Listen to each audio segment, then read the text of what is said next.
People spend a lot of time trying to figure out what they're supposed to do with aerial roots. The problem is, there isn't one right answer. It depends on what you're trying to accomplish. On climbing plants like monsteras, philodendrons, pothos, and syngoniums, aerial roots have a few jobs.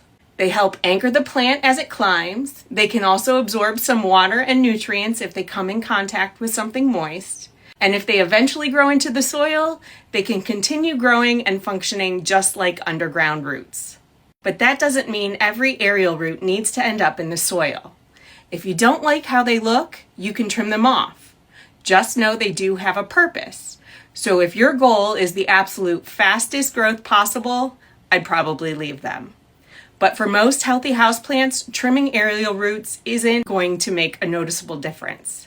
So it's really just a trade-off between appearance and function. If you want a little more stability, you can gently guide them into the pot. If you're growing on a moss pole, you can tuck them into the moss, or you can simply leave them alone. Now let's say you've got one that's been growing across the floor for months.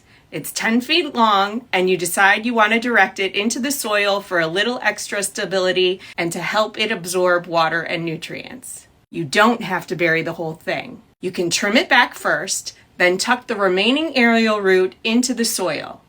Even though you remove the growing tip, that root can still continue growing and produce new root branches once it's in the soil. Roots don't just grow longer, they also grow more roots. So instead of asking, what's the right thing to do with aerial roots? Ask yourself, what am I trying to accomplish?